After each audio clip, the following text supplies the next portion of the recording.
Fala galera, seja bem-vindo ao canal da Mais Biologia. Aqui quem fala é o professor Fontinelli. Nesta videoaula vamos falar sobre os tipos de seleção natural.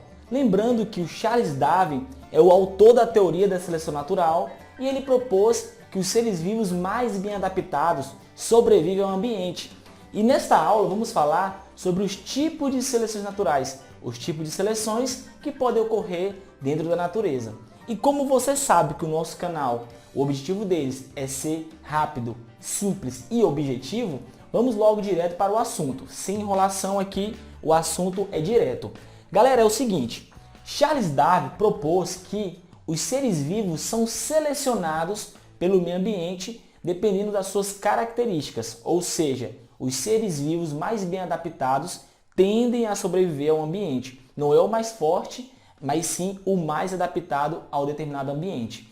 Então, sabendo disso, nós temos alguns tipos de seleções que podem ocorrer dentro da natureza. Aqui nesse gráfico, ele está, um gráfico de função, representando o número de indivíduos pela variação do fenótipo. Como o próprio Charles Darwin já disse, na sua teoria da seleção natural, existem variações entre as espécies. Dentro de uma mesma população, existem variações entre eles. Então, eu coloquei aqui para vocês um gráfico representando o quê? Essas variações em relação ao número de indivíduos. Esse gráfico aqui, eu coloquei que ele vai ser o padrão para a gente poder comparar ele com os demais gráficos. Então, imagine que uma população original exista variações entre as espécies, variações fenotípicas no caso. Eu coloquei aqui um peixe grande, é um fenótipo extremo, um peixe pequeno, que é outro fenótipo extremo, e um peixe mediano, que é um fenótipo intermediário. Então, devido a essas características, nós temos a seguinte população original, onde peixes muito grandes não possuem menos quantidade na natureza, peixes muito pequenos possuem menos quantidade, enquanto peixes com tamanhos intermediário possuem maior quantidade de indivíduos.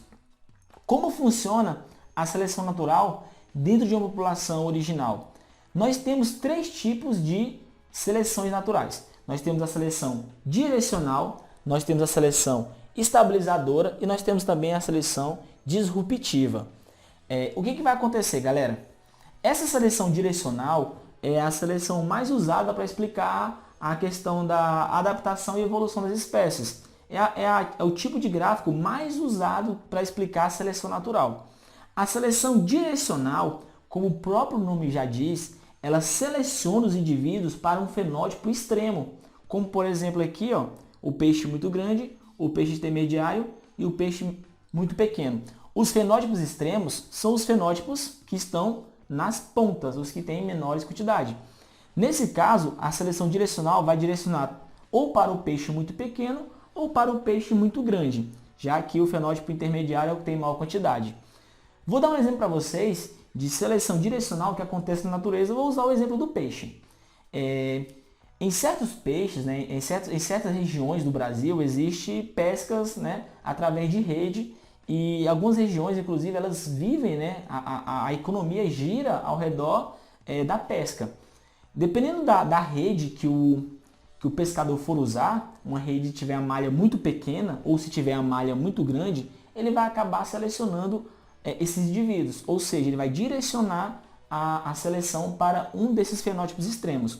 Por exemplo, se o pescador estiver usando uma rede com a malha muito grande, ele vai, no caso, permitir que os peixes pequenos passem por essa malha. Então ele vai selecionar direcionalmente uma característica, ele vai direcionar uma característica. Ou seja, aquela população que tinha, aquele local que tinha uma população original, ela acabou sendo direcionado para um fenótipo extremo. E aí eu vou ter uma população final com um fenótipo extremo em maior quantidade. Já a população original ela foi modificada porque eu selecionei aquele fenótipo extremo. Então eu direcionei. Esse aqui é um dos tipos mais claros de seleção natural que acontece na natureza, onde eu seleciono para um fenótipo extremo. E o exemplo do peixe eu acho que é um dos mais fáceis, um dos que mais caem em provas.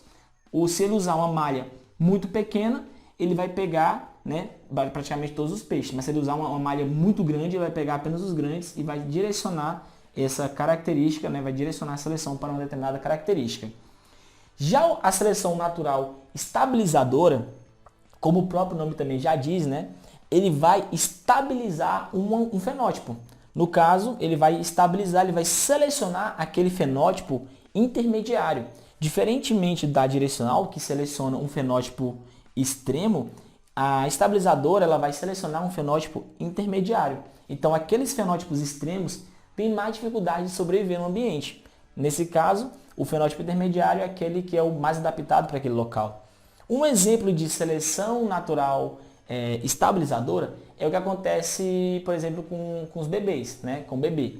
Se você está grávida e se teu filho for muito grande, ele tem muita chance de morrer. Assim como também, se ele for muito pequeno, ele também tem muita chance de morrer. Então, normalmente, os bebês ele têm um fenótipo intermediário. Tá? Ele não pode ser muito grande e nem muito pequeno. Então, é estabilizado em um fenótipo. Ou seja, ele tem que ter peso mediano. Outro exemplo de seleção estabilizadora, que também é muito usado em provas, é o exemplo dos pássaros. Analisou-se que depois de uma tempestade, os pássaros que tinham asas muito grandes, eles morriam. E os pássaros que tinham asas muito pequenas também morriam. Então, para que eu possa sobreviver, né, voar bem em uma tempestade, né, no furacão, eu tenho que ter asas medianas. Se minha asa for muito grande, eu vou ser eliminado pela natureza. Se minha asa for muito pequena, eu também vou ser eliminado pela natureza. Então, eu tenho que ter uma asa intermediária, eu vou estabilizar um fenótipo. Então, seleção natural estabilizadora. A população original agora, né, ficou apenas aquela característica intermediária, que é a população final. Já o último gráfico aqui é a seleção natural disruptiva. Essa seleção natural disruptiva ela é muito importante do ponto de vista evolutivo, porque ela vai ser diferente das duas. Pode ver que na disruptiva, os fenótipos extremos que são selecionados. Então, nesse caso, o fenótipo intermediário ele é eliminado. É como se fosse o contrário da estabilizadora. Enquanto na estabilizadora o fenótipo intermediário permanece, na disruptiva o intermediário ele é eliminado. Um dos exemplos também que cai muito em prova é em relação às sementes, né? Os besouros eles costumam se alimentar de sementes que têm tamanhos intermediários. Eles não gostam de semente muito grande e nem semente muito pequena.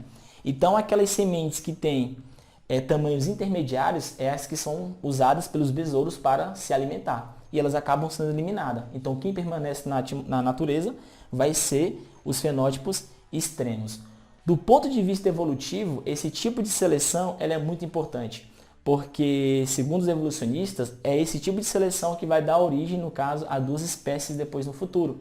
Então, aqui começa já uma diferenciação em dois grupos distintos, a partir de um grupo original, para originar duas espécies novas. Então, a seleção disruptiva, do ponto de vista evolutivo, ela é muito importante.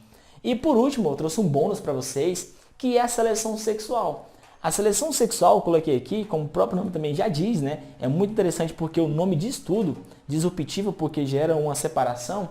Seleção sexual é uma seleção em que os indivíduos são selecionados através da relação, do relacionamento, através da reprodução, tá? Como assim?